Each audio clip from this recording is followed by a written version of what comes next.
New Hope TV, your encounter with God. ಪ್ರಿಯ ಸಹೋದರ ಸಹೋದರಿಯರೇ, ದೇವರ ನಾಮಕ್ಕೆ ಸ್ತೋತ್ರ ಸಲ್ಲಿಸ್ತೇವೆ. ನಾವೀಗ ಲಾಕ್ಡೌನ್ ಡೇಸಲ್ಲಿ ಇದ್ದರೂ ಸಹ ದೇವರ ಕೃಪೆಯಿಂದ ಈ ಒಂದು ಸೋಷಿಯಲ್ ಮೀಡಿಯಾ ಮೂಲಕ ಎಲ್ಲರ ಮನೆಗೆ ವಾಕ್ಯ ಧಾರಾಳವಾಗಿ ಸಿಗ್ತಾ ಇದೆ. ನಿಜ, ಈ ಸಮಯಕ್ಕೆ ನಾನು ಸ್ವಾಮಿಗೆ ಸ್ತೋತ್ರ ಸಲ್ಲಿಸ್ತೇನೆ. ಏನೇ ವಸ್ತು ಸಿಗ್ತಾ ಇಲ್ಲಾದರೂ ದೇವರ ವಾಕ್ಯ ಧಾರಾಳವಾಗಿ ಸಿಗ್ತಾ ಇದೆ. 24/7 ನಮಗೆ ದೇವರ ವಾಕ್ಯ ನಮ್ಮ ಮನೆಗೆ ಬಂದು ತಲುಪ್ತಾ ಇದೆ. ನಿಜ, ದೇವರ ನಾಮಕ್ಕೆ ಸ್ತೋತ್ರ ಸಲ್ಲಿಸ್ತೇವೆ. ಇವತ್ತು ಸಭೆಗಳು ಬಿಲ್ಡಿಂಗ್ ಲಾಕ್ ಆಗಿದ್ದರೂ ಸಹ ದೇವರ ವಾಕ್ಯಕ್ಕೆ ಎಂದೂ ಕೊರತೆ ಆಗಿಲ್ಲ. ದೇವರ ವಾಕ್ಯ ಹೆಚ್ಚೆಚ್ಚಾಗಿ ಹಬ್ತಾ ಇದೆ. ಅನೇಕರು ವಾಕ್ಯ ಕೇಳ್ತಾ ಇದ್ದಾರೆ. ಇಷ್ಟೋ ಸಮಯ ನಾವು ಬ್ಯುಸಿ ಇದ್ದೆವು, ನಮಗೆ ಸಮಯ ಸಿಗ್ತಾ ಇರಲಿಲ್ಲ. ಆದರೆ ಇವಾಗ ದೇವರ ಕೃಪೆಯಿಂದ ನಮಗೆ ಸಮಯ ಸಿಕ್ಕಿದೆ. ನಾವು ವಾಕ್ಯ ಕೇಳ್ಬೋದು, ವಾಕ್ಯ ಧ್ಯಾನ ಮಾಡ್ಬೋದು. ಮತ್ತು ಎಷ್ಟೊಂದು ಹೊಸ ಪ್ರೋಗ್ರಾಮ್ಸ್ಗಳನ್ನು ಸೆಟ್ ಮಾಡಿದ್ದಾರೆ ಅನೇಕ ಸೇವಕರು. ಆತನ ನಾಮಕ್ಕೆ ಸ್ತೋತ್ರವಾಗಲಿ. ಪ್ರಿಯರೇ, ಈ ಸಮಯ ಕರ್ತನ ನಮಗೆ ಕೊಟ್ಟಿದ್ದಾರೆ ವಾಕ್ಯ ಧ್ಯಾನ ಮಾಡಲಿಕ್ಕೆ. ನಾವು ಮನೆಯಲ್ಲೇ ಇದ್ದೇವೆ, ಎಷ್ಟೊಂದು ಸಮಯ ನಮ್ಮ ಕೈಯಲ್ಲಿದೆ. ಈ ಸಮಯವನ್ನು ನಾವು ಪ್ರಾರ್ಥನೆ, ವಾಕ್ಯ ಆರಾಧನೆ, ವಾಕ್ಯದ ಧ್ಯಾನದಲ್ಲಿ, ಕುಟುಂಬ ಪ್ರಾರ್ಥನೆಯಲ್ಲಿ, ಕುಟುಂಬದಲ್ಲಿ ವಾಕ್ಯದ ಡಿಸ್ಕಷನಲ್ಲಿ, ಇದರಲ್ಲಿ ನಾವು ಸಮಯ ಕಳೆದ್ರೆ ಇನ್ನೂ ದೇವರ ವಾಕ್ಯದಲ್ಲಿ ನಾವು ಆಳವಾಗಿ ಹೋಗ್ತೇವೆ. ದೇವರ ವಾಕ್ಯದಿಂದ ಬರುವ ಎಲ್ಲ ಆಶೀರ್ವಾದ ನಮಗೆ ಸಿಕ್ಕುತ್ತೆ. ಪ್ರಿಯರೇ, ಇವತ್ತು ಇನ್ನೊಂದು ಆವರ್ತಿ ದೇವರ ವಾಕ್ಯವನ್ನು ಧ್ಯಾನ ಮಾಡಲಿಕ್ಕೆ ಹೋಗೋಕ್ಕಿಂತ ಮುಂಚೆ ನಮ್ಮ ಕಣ್ಣುಗಳನ್ನು ನಾವು ಮುಚ್ಚಿ ಒಂದು ನಿಮಿಷ ಪ್ರಾರ್ಥನೆ ಮಾಡುವ. ಸ್ವಾಮಿ, ಇವತ್ತು ಮುಂಜಾನೆ ಸಮಯದಲ್ಲಿ ಸ್ವಾಮಿ ನಾವು ಸ್ತೋತ್ರ ಸಲ್ಲಿಸ್ತೇವೆ. ಯಾಕೆಂದರೆ ನಿಮ್ಮ ವಾಕ್ಯ ನಮಗೆ ಸಿಗ್ತಾ ಇದೆ ಸ್ವಾಮಿ. ಇವತ್ತು ಅನೇಕ ವಸ್ತುದ ಕೊರತೆ ಇದ್ದರೂ ಸಹ ದೇವರ ವಾಕ್ಯದ ಕೊರತೆ ನಮಗೆ ಆಗಲಿಲ್ಲ. ಇನ್ನೂ ಹೆಚ್ಚಾಗಿಯೇ ನಮಗೆ ನಿಮ್ಮ ವಾಕ್ಯ ಸಿಗ್ತಾ ಇದೆ ಸ್ವಾಮಿ. ಅದಕ್ಕೆ ಸ್ತೋತ್ರ ಕರ್ತನೆ. ನಾವು ಈ ಸಮಯದಲ್ಲಿ ಅನೇಕ ವಾಕ್ಯ ಕೇಳ್ತಾನೇ ಇದ್ದೇವೆ ಸ್ವಾಮಿ. ಆದರೆ ನಾವು ಇದು ಬರೀ ಕೇಳುವರಾಗದೆ ಕೇಳಿ ಕೈಕೊಂಡು ನಡೆಯೋಂಗೆ ಆಗುವಂಗೆ ಕೃಪೆ ಕೊಡಬೇಕಂತ ಪ್ರಾರ್ಥಿಸ್ತೇವೆ. ಅಷ್ಟೇ ಅಲ್ಲ ಸ್ವಾಮಿ, ನಿಮ್ಮ ವಾಕ್ಯ ನಮ್ಮ ದಿನನಿತ್ಯಕ್ಕೂ ಅದು ನಮಗೆ ಬೆಳಕನ್ನು ಕೊಡಲಿ ಸ್ವಾಮಿ. ದಿನದ್ದು ಮನ್ನಾ ನಮಗೆ ಕೊಡಲಿ ಸ್ವಾಮಿ. ನಾವು ಕೇಳಿ ಬಲ ಹೊಂದಿ ಸ್ವಾಮಿ ಇನ್ನು ಬೇರೂರಿ ನಿಮ್ಮ ವಾಕ್ಯದಲ್ಲಿ ಬೆಳೆಯೋಂಗೆ ಕೃಪೆ ಕೊಡಬೇಕಂತ ಪ್ರಾರ್ಥಿಸ್ತೇವೆ. ಈ ಲಾಕ್ಡೌನ್ ಡೇಸಲ್ಲಿ ಸ್ವಾಮಿ ವಾಕ್ಯ ನಮಗೆ ಧಾರಾಳವಾಗಿ ಸಿಕ್ಕಿದೆ ನಿಜ. ಆದರೆ ಸ್ವಾಮಿ, ನಾವು ನಮ್ಮನ್ನು ಪರೀಕ್ಷೆ ಮಾಡಿಕೊಂಡು ಸ್ವಾಮಿ ನಿಮ್ಮ ಮುಂದೆ ಕರ್ತನೆ ನಮ್ಮ ಹೃದಯಗಳನ್ನು ಬಿಚ್ಚಿ ನಿಮ್ಮ ವಾಕ್ಯ ನಮ್ಮ ಜೀವನದಲ್ಲಿ ಕಾರ್ಯ ಮಾಡಲಿ ಅಂತ ಹೇಳಿ ವಾಕ್ಯವನ್ನು ಸ್ವೀಕಾರ ಮಾಡುವಂಗೆ ನಮಗೆಲ್ಲರಿಗೆ ಕೃಪೆ ಕೊಡಬೇಕಂತ ಪ್ರಾರ್ಥಿಸ್ತೇವೆ. ಇನ್ನೊಂದು ಆವರ್ತಿ ಸ್ವಾಮಿ ವಾಕ್ಯವನ್ನು ಧ್ಯಾನ ಮಾಡುವಾಗ ಕರ್ತನೆ ಪವಿತ್ರಾತ್ಮನೇ ನಮ್ಮ ಹತ್ರ ಮಾತಾಡಿ ನಮ್ಮನ್ನು ಇನ್ನೂ ಎನ್ಕರೇಜ್ ಮಾಡುವಂಗೆ, ನಮಗೆ ಇನ್ನೂ ಹೊಸ ಬಲ ಸಿಕ್ಕುವಂಗೆ ಕೃಪೆ ಕೊಡಬೇಕಂತ ಯೇಸು ನಾಮದಲ್ಲಿ ಪ್ರಾರ್ಥಿಸ್ತೇವೆ ತಂದೆ, ಆಮೇನ್. ಪ್ರಿಯರೇ, ನಾವೆಲ್ಲ ಲಾಕ್ಡೌನ್ ಡೇಸಲ್ಲಿ ಇದ್ದಾವೆ. ನಮಗೆ ಏನು ಮಾಡಬೇಕಂತ ಗೊತ್ತಾಗ್ತಾಯಿಲ್ಲ. ಅನೇಕರು ಹೊಸ ಕ್ರಿಯೇಟಿವ್ ಥಿಂಗ್ಸ್ ಕೂತ್ಕೊಂಡು ಮಾಡ್ತಾ ಇದ್ದಾರೆ ಮನೇಲಿ. ಲೋಕದ ಯಾವುದೇ ಭಾಗಕ್ಕೆ ಹೋದರೂ ಇವತ್ತು ಅದೇ ಪರಿಸ್ಥಿತಿ ಇದೆ. ಯಾರು ಎಂದು ನೆನೆಸದ ರೀತಿಯಲ್ಲಿ ಇವತ್ತು ನಾವು ಲಾಕ್ಡೌನಲ್ಲಿ ಇದ್ದಾವೆ ಪ್ರಿಯರೇ. ಆದರೆ ದೇವರ ನಾಮಕ್ಕೆ ಸ್ತೋತ್ರ. ಏನೇ ಆದರೂ ಸಹ ದೇವರ ವಾಕ್ಯ ಪ್ರತಿಯೊಂದು ಸಿಚುವೇಶನ್ಗೆ, ಪ್ರತಿಯೊಂದು ಸರ್ಕಮ್ಸ್ಟೆನ್ಸ್ಗೆ ನಮ್ಮ ಜೊತೆ ಮಾತಾಡ್ತದೆ ಪ್ರಿಯರೇ. ಇವತ್ತು ಲೋಕದ ಎಲ್ಲ ಜನರಿಗೆ, ಅನೇಕ ಜನರಿಗೆ ಹೇಳ್ಬೋದು, ಎಲ್ಲರಲ್ಲಾದರೂ ಅನೇಕ ಜನರಿಗೆ, ವರ್ಕಿಂಗ್ ಕ್ಲಾಸ್ ಜನರಿಗೆ, ಬಿಸ್ನೆಸ್ ಮೆನ್ನವ್ರಿಗೆ, ಅವ್ರಿಗೆ ಒಂದು ದೊಡ್ಡ ಪ್ರಶ್ನೆ ಆಗಿದೆ. ಏನಪ್ಪ, ಕೊರೋನಾ ಬಂತು, ಅದು ಎಫೆಕ್ಟ್ ಮಾಡಿದೆ, ನಮ್ಮ ಹೆಲ್ತ್ಗೆ ಪ್ರಾಬ್ಲಮ್ ಮಾಡಿದೆ. ಆದರೆ ಇದು ಕೊರೋನಾ ಆದ ನಂತರ ನಮ್ಮ ಜಾಬ್ಸ್ ಹೇಗೆ, ನಮ್ಮ ಬಿಸ್ನೆಸ್ ಹೇಗೆ, ನಾವು ಹೇಗೆ ಮುಂದಕ್ಕೆ ಹೋಗಬೇಕು, ಇದು ಏನು ಆಗ್ತಾ ಇದೆ, ಲೋಕದ ಎಕನಾಮಿಕಲ್ ಕಂಡೀಷನ್ ಏನು ಆಗ್ಬೋದು, ಅದು ಒಂದು ದೊಡ್ಡ ಡಿಬೇಟಿನ ಪ್ರಶ್ನೆ ಆಗಿದೆ ಪ್ರಿಯರೇ. ಎಲ್ಲರೂ ಮುಂದಕ್ಕೆ ನೋಡ್ತಾ ಇದ್ದಾರೆ ಅಂದರೆ ಹೇಗೆ, ಏನು ಆಗ್ಬೋದು. ಓಕೆ, ರಿಚ್ ಕ್ಲಾಸ್ ಜನರು, ಬಿಸ್ನೆಸ್ ಮೆನ್, ದೊಡ್ಡ ಬಿಸ್ನೆಸ್ ಮೆನ್ನವ್ರಿಗೂ ಒಂದು ಪ್ರಶ್ನೆ ಇದೆ, ಒಂದು ಭಯ ಇದೆ. Okay, working class, higher working class, ದೊಡ್ಡ ಪೇ ಚೆಕ್ ತಗೊಳ್ಳೋರಿಗೆ ಅವ್ರಿಗೂ ಒಂದು ಥರದ ಭಯ ಇದೆ. ಮಿಡಲ್ ಕ್ಲಾಸ್ ಜನರಿಗೆ ಅವ್ರಿಗೆ ಒಂದು ಥರದ ಭಯ ಇದೆ. ಲೋವರ್ ಕ್ಲಾಸ್ ಡೈಲಿ ವೇಜಸ್ ವರ್ಕರ್ಸ್ಗೆ ಅವ್ರಿಗೆ ಒಂದು ಥರ ಭಯ ಇದೆ. ಎಲ್ಲರಿಗೂ ಒಂದು ಭಯ ಏನೆಂದರೆ ನಾಳೆ ಏನಾಗ್ಬೋದು, ಈ ಲಾಕ್ಡೌನ್ ಆದ ಮೇಲೆ ಏನಾಗ್ಬೋದು. ಈಗ ಜನರಿಗೆ ಈ ಕೊರೋನಾ ವಿಷಯ ಇಷ್ಟೊಂದು ಒಂದು ಅಡ್ಜಸ್ಟ್ ಆಗಿಬಿಟ್ಟಿದೆ, ಲಾಕ್ಡೌನ್ಸ್ ಒಂದು ಅಡ್ಜಸ್ಟ್ ಆಗಿಬಿಟ್ಟಿದೆ. ಓಕೆ, ಅದೊಂದು ಲೈಫ್ ಸ್ಟೈಲಲ್ಲಿ ನಾವು ಜೀವಿಸ್ತಾ ಇದ್ದಾವೆ. ಈಗ ಕೊರೋನಾದು ಮಾತು ಕಡಿಮೆ ಆಗಿ ಜಾಬ್ಸಿಂದು ಮಾತು ಜಾಸ್ತಿ ಆಗಿದೆ. ನಮ್ಮ ಜಾಬ್ ಉಳಿಬೋದಾ, ನಮ್ಮ ಜಾಬಲ್ಲಿ ನಮಗೆ ಸ್ಯಾಲ್ರಿ ಕಟ್ ಮಾಡ್ತಾರಾ, ನಮಗೆ ಫುಲ್ ಸ್ಯಾಲ್ರಿ ಕೊಡ್ತಾರಾ, ನಮಗೆ ರೆಂಟ್ ಕಟ್ಟಲಿಕ್ಕೆ ಆಗಿದೆ, ಅಂಥದ್ದೇ ವಿಷಯದಲ್ಲಿ ಯೇಸು ಸ್ವಾಮಿ ಒಂದು ವಿಷಯ ಮಾತಾಡ್ತಾರೆ. ಮಾತಾಡಿದ್ದಾರೆ. ಅದನ್ನು ನಾವು ಮತ್ತಾಯನ ಬರೆದ ಸುವಾರ್ತೆ ಅದದು 6ನೇ ಅಧ್ಯಾಯ 25 ವಚನದಿಂದ ನಾನು ಓದ್ತೇನೆ.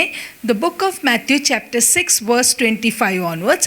Therefore I say unto you, take no thought for your life, what ye shall eat or what ye shall drink, nor yet for your body, what ye shall put on. Is not the life more than the meat, and the body than the raiment? Behold the fowls of the air, for they sow not, neither do they reap, nor gather into barns, yet your heavenly Father feedeth them. Are you not much better than they? Which of you by taking thought can add 1 cubit unto his stature? And why take ye thought for raiment? Consider the lilies of the field, how they grow, they toil not, neither do they spin. And yet I say unto you that even Solomon in all his glory was not arrayed like one of these. Wherefore if God so clothe the grass of the field, which today is and tomorrow is cast into the oven, shall he not much more clothe you, O ye of little faith? Therefore take no thought, saying, what shall we eat, or what shall we drink, or wherewith shall we be clothed? For after these things do the Gentiles seek. For your heavenly Father knoweth that you have need of all these things. Amen. 31-32 ಇನ್ನೊಂದು ಸರ್ತೆ ನಾನು ಓದ್ಕೊಳ್ತಾನೆ. ಪ್ರಿಯರೇ, ನೀವು ಕನ್ನಡ ಬೈಬಲಲ್ಲಿ ದಯಮಾಡಿ ಓದ್ಕೊಳ್ಬೇಕಂತ ಪ್ರಾರ್ಥನಿಸ್ತೇವೆ, ಕೇಳ್ಕೊಳ್ತಾನೆ.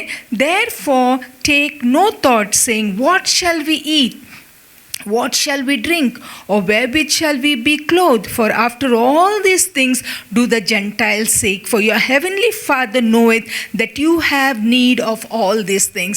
ಇಷ್ಟು ಮನೇಲಿ ಈ ವಿಷಯದಲ್ಲಿ ಇವತ್ತು ಮಾತಾಡ್ತಾ ಇದ್ದಾವೆ. ಪರ್ಫೆಕ್ಟ್ ಇದೇ ವಿಷಯದಲ್ಲಿ ಏನು ಉಣ್ಬೇಕು, ಏನು ಉಡಬೇಕು, ರೆಂಟ್ ಹೇಗೆ ತಗೊಳ್ಬೇಕು, ಗ್ರೋಸರೀಸ್ ಹೇಗೆ ಮನೆಗೆ ತಗೊಂಡು ಬರಬೇಕು, ಮಕ್ಕಳ ಸ್ಕೂಲ್ ಕಾಲೇಜಿಂದ ನಾವು ಹೇಗೆ ಅಡ್ಮಿಷನ್ ಮಾಡಬೇಕು, ಓಕೆ, ನಮ್ಮ ದಿನನಿತ್ಯದ ಜೀವನವನ್ನು ನಾವು ಹೇಗೆ ನಡೆಸಬೇಕಂತ ನಾವೆಷ್ಟೋ ಜನರು ಈ ವಿಷಯದಲ್ಲಿ ಯೋಚನೆ ಮಾಡ್ತಾ ಇದ್ದಾರೆ.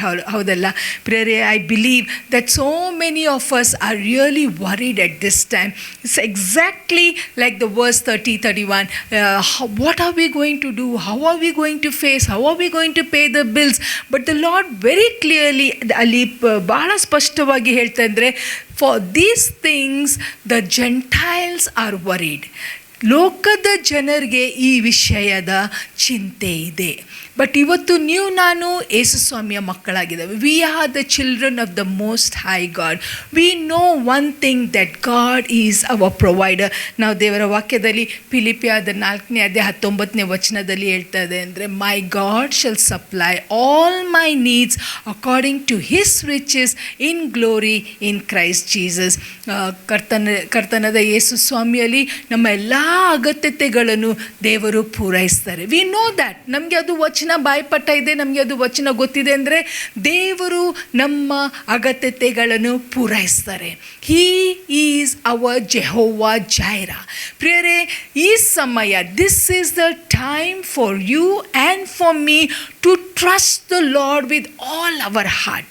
ಇಂಥ ಒಂದು ಸಮಯ ಬಂದಿಲ್ಲ ಎಂದರೆ ನಮಗೆ ಈ ಒಂದು ಕಠಿಣ ದಿನಗಳು, ನಮಗೆ ಪೇಮೆಂಟ್ ಆಗ್ತಾ ಇಲ್ಲ, ನಮ್ಮ ಜಾಬ್ಸ್ ಇಸ್ ಅಟ್ ಸ್ಟೇಕ್, ನಮ್ಮ ಜಾಬ್ ಹೋಗ್ತದೋ ಇಡ್ತದೋ, ನಾಳೆ ಹೇಗೆ ಏನು, ಇವೆಲ್ಲ ಸಂಗತಿಗಳಲ್ಲಿ ಪ್ರಿಯರೇ ಒಂದನ್ನು ನಾವು ಎಚ್ಚರಿಕೆಯಾಗಿರ್ಬೇಕೇನೆಂದರೆ, my God is still on the throne. ನಮ್ಮ ದೇವರು ಇನ್ನೂ ತನ್ನ ಸಿಂಹಾಸನ ಮೇಲೇ ಕೂತಿದ್ದಾರೆ. ನಮ್ಮ ದೇವರ ವಾಕ್ಯ ಎಂದಿಗೂ ಬಿದ್ದು ಹೋಗುವುದಿಲ್ಲ.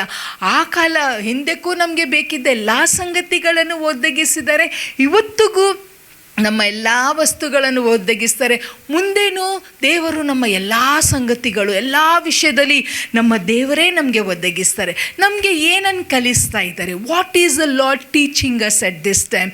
ಇಷ್ಟೋ ಸಮಯ ವಿ ಟ್ರಸ್ಟ್ ಅವರ್ ಜಾಬ್ಸ್. ಹೌದಲ್ಲ? ನಮ್ಮ ಸ್ಯಾಲ್ರಿಯನ್ನು ನಾವು ಇಷ್ಟು ನಂಬ್ತವೆ. ನಮ್ಮದು ಮಂತ್ಲಿ ಬರುವ ಪೇ ಚೆಕ್ ಟು ಪೇ ಚೆಕ್ಕನ್ನು ನಾವು ಇಷ್ಟು ನಂಬ್ತವೆ.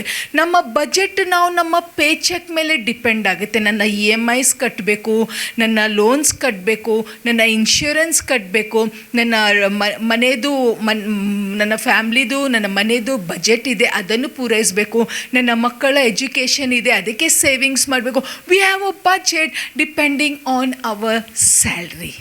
But this is the time that God says, put your salary aside and trust me. Hallelujah. ಪ್ರಿಯರೇ, ನಾನು ನಿಜವಾಗಿ ಹೇಳ್ತೇನೆ ನಿಮಗೆ ಏನೆಂದರೆ, living by faith is the highest way of living. ನಂಬಿಕೆಯಲ್ಲಿ ಜೀವಿಸುವುದಷ್ಟು ಒಂದು ತೃಪ್ತಿಯಾದ, ಒಂದು ಸಮಾಧಾನವಾದ, ಒಂದು ಟೆನ್ಷನ್ ಫ್ರೀ ಆದ ಜೀವನ ಬೇರೆ ಯಾವುದೂ ಇಲ್ಲ. ಎಂದಿಗೂ ನಮಗೆ ಟೆನ್ಷನ್ ಇರೋದಿಲ್ಲ. ಅಂದರೆ ಈ ತಿಂಗಳು ಏನು ಮಾಡಬೇಕು, ಬರುವ ತಿಂಗಳು ಏನು ಮಾಡಬೇಕು, ಯಾಕೆಂದರೆ we know that our source is the lord Jesus. Amen. ಅವರು ತನ್ನ ಪ್ರಭಾವದ ಐಶ್ವರ್ಯ ತಕ್ಕಂಗೆ ನಿಮ್ಮನ್ನು ನಮ್ಮನ್ನು ಎಲ್ಲ ವಿಷಯದಲ್ಲಿ ಪ್ರೊವೈಡ್ ಮಾಡ್ತಾರೆ. ಹಲ್ಲೆಲೂಯಾ. ಪ್ರಿಯರೇ, are we worried today? Are we tense today? Do we have thoughts in our mind that is bothering us? ನಮ್ಮ ಆಲೋಚನೆಯಲ್ಲಿ ನಮಗೆ ಭಯ ಆಗ್ತಾ ಇದೆನಾ? ನನ್ನ ಕೆಲಸ ಹೋದರೆ ಹೇಗೆ?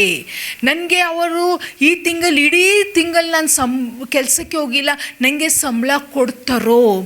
ಈ ಸಮಯ ಪ್ರಿಯರೇ, the Lord expects us to trust him with all our heart. ಯಾವಾಗ ನಾವು ಪೂರ್ಣ ಮನಸ್ಸಿಂದ ಯೆಹೋವ ಈರೆ ಮೇಲೆ ನಂಬಿಕೆ ಇಡ್ತವೋ, ನಮ್ಮ ಸ್ಯಾಲ್ರಿ ಬರ್ತದೋ ಇಲ್ಲೋ ಗೊತ್ತಿಲ್ಲ, ನಮಗೆ ಪೇಮೆಂಟ್ಸ್ ಆಗ್ತದೋ ಇಲ್ಲೋ ಗೊತ್ತಿಲ್ಲ, ನನಗೆ ಎಲ್ಲಿಂದ ಸಹಾಯ ಬರ್ತದೋ ಇಲ್ಲೋ ಗೊತ್ತಿಲ್ಲ, ಆದರೆ ನಾನು ಕಣ್ಣೆತ್ತಿ ಪರ್ವತ ಕಡೆ ನೋಡ್ತಾನೆ, ಯಾಕೆಂದರೆ ನನ್ನ ಸಹಾಯ ಭೂಮಿ ಆಕಾಶನ ಉಂಟು ಮಾಡಿದ ಯೆಹೋವನದಿಂದಲೇ ಬರ್ತದೆ. ಹಲ್ಲೆಲೂಯಾ. ಹಲ್ಲೆಲೂಯಾ. ಅನೇಕರನ್ನು ನಾವು ನೋಡ್ತೇವೆ, ಬೇರೆ ದೇಶದಲ್ಲಿ ಕೆಲಸ ಮಾಡುವವರು ಇವತ್ತು ಏನು ಪರಿಸ್ಥಿತಿಯಾಗಿದೆ ಅಂದರೆ, ಆ ದೇಶದವರು ಎಲ್ಲ ನಮ್ಮ ಜನರನ್ನು ವಾಪಸ್ ಕಳಿಸ್ತಾ ಇದ್ದಾರೆ. ನಮ್ಮ ಜನರಂತ ಅಲ್ಲ, ಬೇರೆ ಬೇರೆ ಕಡೆದು ಜನರು, ಅಲ್ಲಿ ಕೆಲಸ ಮಾಡೋ ಜನರನ್ನು ವಾಪಸ್ ಕಳಿಸ್ತಾ ಇದ್ದಾರೆ. ಇಲ್ಲಿ ನಾವು ಇಷ್ಟೊಂದು ಅವರ ಮೇಲೆ ಡಿಪೆಂಡ್ ಆಗಿದ್ದೇವೆ, ಅದು ನಿಜ. ಆದರೆ ನಾವು ದಿನನಿತ್ಯ ದೇವರ ವಾಕ್ಯ ಕೇಳ್ತೇವೆ ಅಲ್ಲ, ದಿನನಿತ್ಯ ನಮಗೆ ದೇವರ ವಾಕ್ಯ ಧಾರಾಳವಾಗಿ ಸಿಗ್ತದಲ್ಲ, ಯಾಕೆ ನಾವು ಸ್ವಾಮಿ ಮೇಲೆ ಅಷ್ಟೇ ನಂಬಿಕೆ ಇಡಬಾರ್ದು?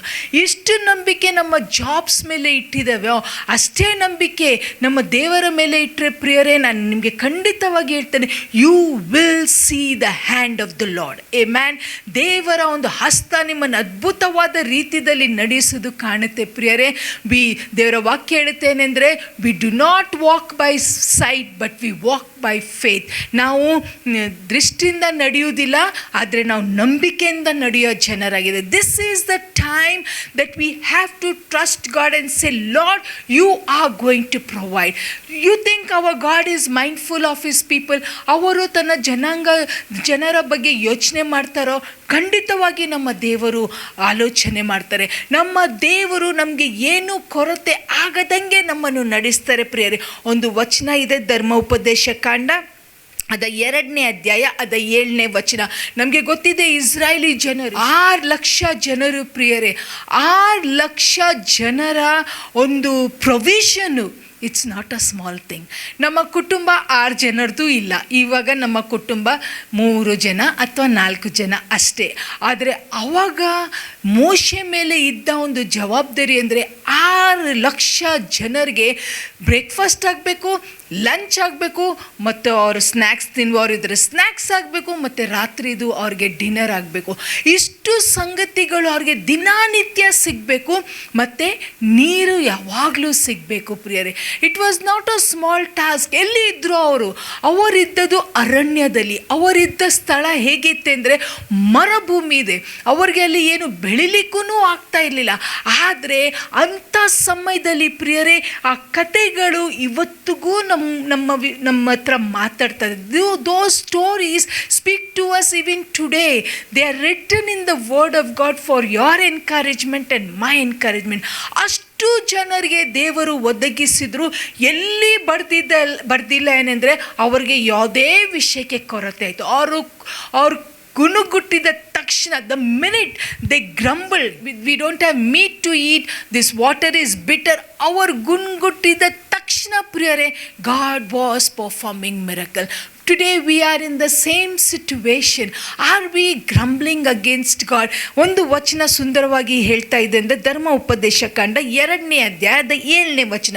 The book of Deuteronomy chapter 2 and verse 7, it says, "For the Lord thy God hath blessed thee in all the works of thy hand." Amen.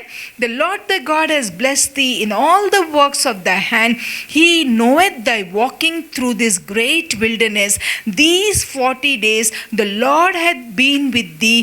Thou hast lacked nothing. Beautiful. Beautiful word. It says that thou hast lacked nothing. Isn't it wonderful? What a testimony. We trust in this God who says that He took care of them not for 30 days of lockdown, not for 40 days of lockdown, but it is 40 years. 40 years is a long span of time. 40 ವರ್ಷ ಒಂದು ದೊಡ್ಡ ಉದ್ದದ ಸಮಯ ಪ್ರಿಯರೇ. 40 ವರ್ಷದಲ್ಲಿ ಏನೆಲ್ಲ ಆಗಿಬಿಡುತ್ತೆ. 40 ವರ್ಷದಲ್ಲಿ ದೇವರ ವಾಕ್ಯ ಹೇಳುತ್ತೆ ಅಂದರೆ ನಿಮಗೆ ಎಂದು ಯಾವುದೇ ವಿಷಯಕ್ಕೆ ಕೊರತೆ ಆಗಿಲ್ಲ. Hallelujah. Hallelujah. I was so encouraged when I read that word. It spoke to me so much. ಏನಂದರೆ ದೇವರು ತನ್ನ ಜನರನ್ನು ಹೇಗೆ ನೋಡಿಕೊಂಡೆಂದರೆ ಅವ್ರಿಗೆ ಯಾವುದೇ ವಿಷಯಕ್ಕೂ ಕೊರತೆ ಆಗದಂಗೆ, ಅವರು ಯಾವುದೇ ವಿಷಯಕ್ಕೂ ಗುಣಗುಟ್ಟದಂಗೆ, ಅಯ್ಯೋ ನಾವು ದೇವರನ್ನು ನಂಬ್ಕೊಂಡು ಬಂದಿದ್ದೇವೆ ನಮಗೆ ಮೋಸವಾಯಿತು ಅಂತ ಅವ್ರಿಗೆ ಹೇಳಲಿಕ್ಕೆ ಎಂದಿಗೂ ಸಾಧ್ಯ ಇಲ್ಲ ಪ್ರಿಯರೇ. ಅದೇ ಜನಾಂಗ ಇವತ್ತು ನಾವು ಅವ್ರಿಗಿಂತ ಎಷ್ಟೋ ಮೇಲೆ ಇದ್ದವ್ರು. ಯಾಕೆಂದರೆ we are washed by the blood of Jesus. His eyes are upon us. ದೇವರ ವಾಕ್ಯ ಹೇಳುತ್ತೆ we are more then sparrows to him. Amen. He provides for us. ಅವ್ರಿಗೆ 40 ವರ್ಷ ಅರಣ್ಯದಲ್ಲಿ ಇದ್ಕೊಂಡು ಪ್ರತಿಯೊಂದು ವಿಷಯವನ್ನು ದೇವರು ಒದಗಿಸಿ ಕೊಟ್ರಲ್ಲ. ಇವತ್ತು ನಮ್ಮ ಮನೆಯಲ್ಲಿ ಅಕ್ಕಿ, ಗೋಧಿ, ಎಣ್ಣೆ, ಸಕ್ಕರೆ ಇದೇನೋ ಇಲ್ಲೋ ಅವ್ರಿಗೆ ಗೊತ್ತು ಪ್ರಿಯರೇ. At the end of all this thing the Lord is going to tell us one thing: you lacked nothing. Hallelujah. 2 ದಿನಗಳ ಹಿಂದೆ ನಮ್ಮ ಸಭಿಕರಿಗೆ ಒಬ್ಬರಿಗೆ ಫೋನ್ ಮಾಡಿದೆ. ಪಾಪ ಭಾಳ ಬಡ ಕುಟುಂಬ, ಮನೆಯಲ್ಲಿ ಅವ್ರಿಗೆ ದುಡಿಯೋರು ಯಾರೂ ಇಲ್ಲ. ಅವರು ಸಿಸ್ಟ್ರು ಒಬ್ಬರು ಅವ್ರಿಗೆ ಸಹಾಯ ಮಾಡ್ತಾಯಿದ್ರು. ಅದಕ್ಕೆ ನಾನು ಫೋನ್ ಮಾಡಿ, ಸಿಸ್ಟರ್ ಹೇಗೆ ನಡೀತಾ ಇದೆ, ಎಲ್ಲ ಮನೇಲಿ ರೇಷನ್ ಎಲ್ಲ ಹೇಗೆ ಇದೆ ಸಿಸ್ಟರ್, ಏನಾದರೂ ತೊಂದರೆ ಆಗ್ತಾ ಇದೆನಾ ಅಂತ ಕೇಳಲಿಕ್ಕೆ ಫೋನ್ ಮಾಡಿದ್ರು. ಅವ್ರು ಹೇಳಿದರು ನಮ್ಮ ಅಕ್ಕ ನಮಗೆ ಯಾವಾಗಲೂ ಸಹಾಯ ಮಾಡ್ತಿದ್ರು, ಆದರೆ ಇವಾಗ ಅವ್ರಿಗೂ ಕಷ್ಟ ಆಗಿದೆ. ಆದರೆ ನೋಡಿ ಸಿಸ್ಟರ್, ಈ ಲಾಕ್ಡೌನಲ್ಲಿ ದೇವರು ನಮ್ಮನ್ನು ಅದ್ಭುತವಾದ ರೀತಿಯಲ್ಲಿ ನಡೆಸ್ತಾ ಇದ್ದಾರೆ. ನಮಗೆ ಒಬ್ಬರು ಪರಿಚಯ ಇದ್ದರು. 2 ವರ್ಷಗಳ ಹಿಂದೆ ಅವರು ನಮ್ಮ ಹತ್ರ ಕಾಂಟ್ಯಾಕ್ಟ್ ಕಟ್ ಆಗಿಬಿಡ್ತು. ನಮಗೆ ಅವ್ರಿಗೆ 2 ವರ್ಷ ಆಯಿತು ಕಾಂಟ್ಯಾಕ್ಟೇ ಇಲ್ಲ. ಆದರೆ ಈ ಸಮಯದಲ್ಲಿ ಅವರು ನಮ್ಮನ್ನು ಹುಡ್ಕೊಂಡು ಬಂದು ನಮಗೆ ಬೇಕಿದ್ದದ್ದು ಬೇಡದದ್ದು ಎಲ್ಲ ರೇಷನ್ನು ತಗೊಂಡು ಬಂದು ನಮ್ಮ ಮನೇಲಿ ಹಾಕಿದ್ರು. ಸಿಸ್ಟರ್ ಒಂದನ್ನು ಹೇಳ್ತಾನೆ, ನಾವು ಲಾಕ್ಡೌನ್ಗಿಂತ ಮುಂಚೆ ಮಾಮೂಲಾಗಿ ಊಟ ಮಾಡ್ತಾ ಇದ್ದೇವೆ, ಆದರೆ ಈ ಲಾಕ್ಡೌನ್ ಸಮಯದಲ್ಲಿ ವೆರೈಟಿ ಥಿಂಗ್ಸ್ ಅಂತ ತಿಂತಾ ಇದ್ದಾವೆ. ಅವ್ರು ಹೇಳುವಾಗ ಅವ್ರಿಗೆ ಎಷ್ಟು ಸಂತೋಷ ಆಗ್ತೈತೆ ಅಂದರೆ ಸಿಸ್ಟರ್, ನಮ್ಮ ದೇವರು ಒದಗಿಸುವ ರೀತಿ ನೋಡಿ. Yes, do we trust God are we trust our paycheck? ಏನನ್ನು ನಾವು ಇವತ್ತು ನೋಡ್ತೇವೆ?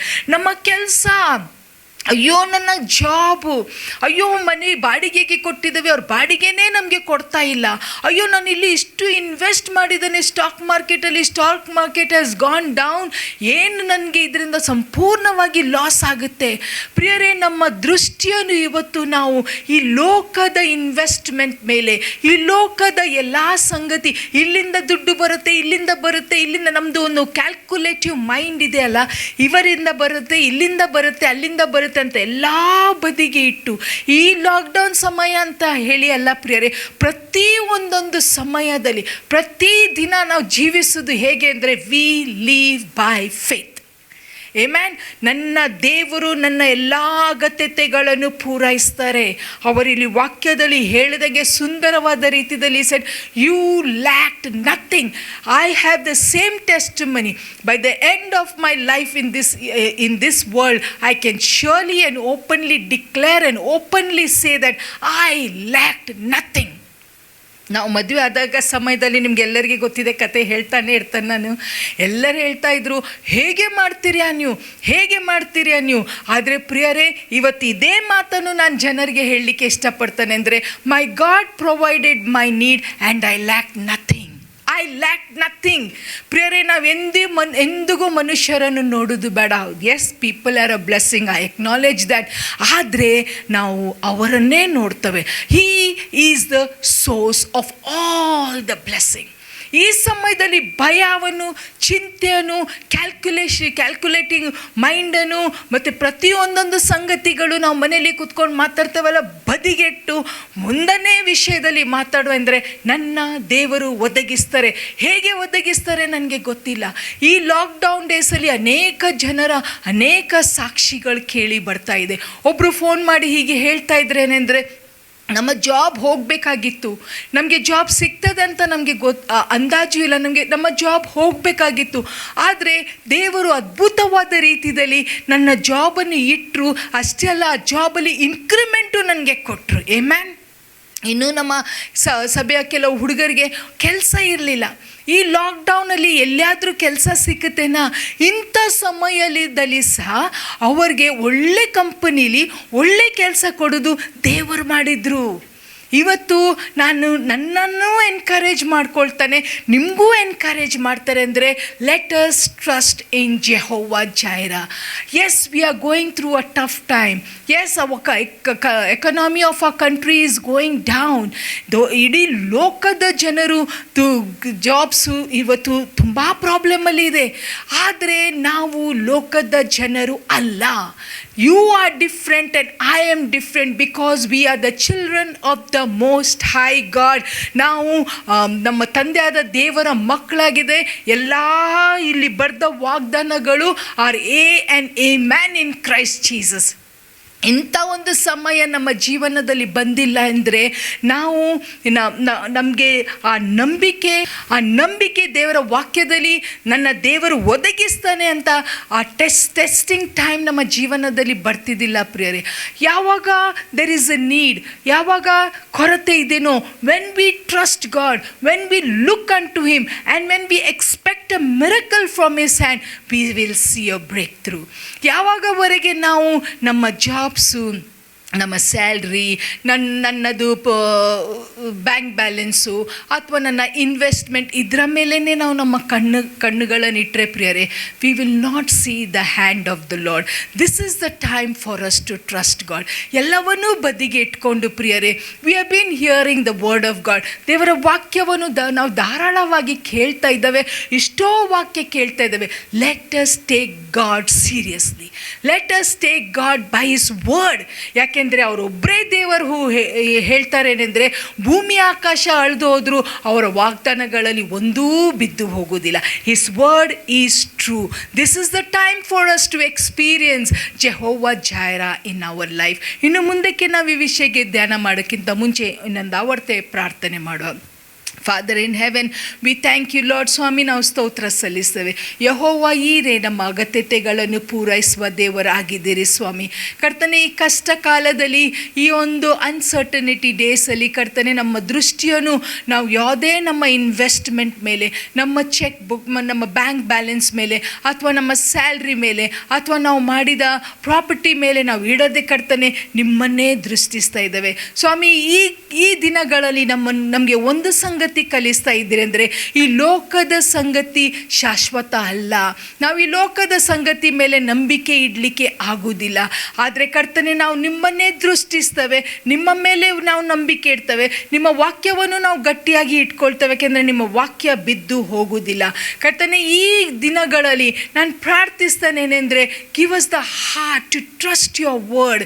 ಸ್ವಾಮಿ, let your word be an anchor, Lord, that we may cling on to wait ಸ್ವಾಮಿ, ನಿಮ್ಮ ವಾಕ್ಯವನ್ನು ನಾವು ಗಟ್ಟಿಯಾಗಿ ಇಟ್ಕೊಂಡು ನಾವು ನಂಬಿಕೆಯಿಂದ ಸಾಗುವಂಗೆ ಕೃಪೆ ಕೊಡಬೇಕಂತ ಪ್ರಾರ್ಥಿಸ್ತೇವೆ. ಅನೇಕ ಜನರ ಅನೇಕ ಸಾಕ್ಷಿಗಳು ಹೊರಗೆ ಬರ್ತಾ ಇದೆ. ಹೇಗೆ ನಮ್ಮ ದೇವರು ಒದಗಿಸುವ ದೇವರಾಗಿದ್ದಾರೆ. ಎಲ್ಲ ಸಂಗತಿಗಳಲ್ಲಿ ಸ್ವಾಮಿ ಒದಗಿಸಿ ನಮ್ಮನ್ನು ಆಶೀರ್ವಾದ ಮಾಡಿ ಸ್ವಾಮಿ, ಕಠಿಣ ದಿನಗಳಲ್ಲಿ ನಮ್ಮ ಸಂಗಡ ಇತ್ಕೊಂಡು ಯಾವುದೇ ವಿಷಯಕ್ಕೆ ಕೊರತೆ ಆಗದಂಗೆ ನಮಗೆ ನಡೆಸುವ ದೇವರಾಗಿದ್ದೀರಿ. ಅದಕ್ಕೆ ಸ್ತೋತ್ರ ಸಲ್ಲಿಸ್ತೇವೆ. ಇನ್ನು ನಾವು ಹೆಚ್ಚು ಧ್ಯಾನ ಮಾಡುವಾಗ ನಮ್ಮ ಹತ್ರ ಮಾತಾಡಬೇಕಂತ ಯೇಸು ನಾಮದಲ್ಲಿ ಪ್ರಾರ್ಥಿಸ್ತೇವೆ.